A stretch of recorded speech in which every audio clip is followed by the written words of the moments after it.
In Gaza, sundown truly is magic hour, a time to turn eyes to the horizon and let the day's hardships fall for a while into the shadows. During Ramadan, it's also a time to break fast with a simple iftar dinner on the beach. But get talking to some of the parents here, and it's clear that such moments are fleeting. Everyone worries about what kind of future their children face, about what life here is doing to them. How can I meet my children's needs when everything is so expensive and our income is so limited? The future is difficult. Even if I can provide my children a good education, I can't give them jobs. That's the main problem that's waiting for them. Doa ABUHINDI has lived all of her 11 years under the Israeli blockade, her childhood blighted by 3 wars with Israel. During the last, in 2014, she became too scared to sleep alone, started bedwetting, becoming terrified by loud noises. The symptoms persisted for years. She became withdrawn at school, her father's joblessness adding to the stress. Of course I will be sad with all these catastrophes, especially when my father can't buy me clothes or help me to continue my education. I feel sad when there's no food at home and I'm hungry. I'll feel sad too for my father who's struggling without an income. For the last year, Doa's been getting treatment, so-called resilience training, building her confidence, her ability to cope with stress.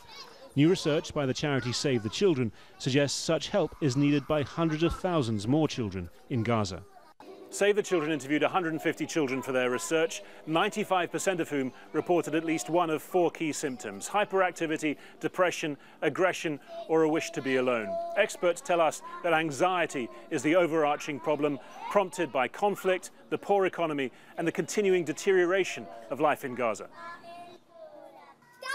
Gaza's deepening poverty is deepening despair. The UN says 290,000 of its children are in need of psychosocial support, that a fifth of 12 to 17-year-olds have suffered psychological violence. More than a fifth have experienced physical violence.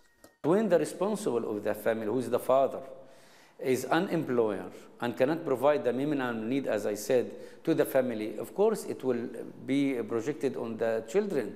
For example, the treatment of the father in somehow an unconscious way to the wife, sometimes will be nervous, then the wife will displace it on the children, so the children will be by themselves unhealthy and not behaving well.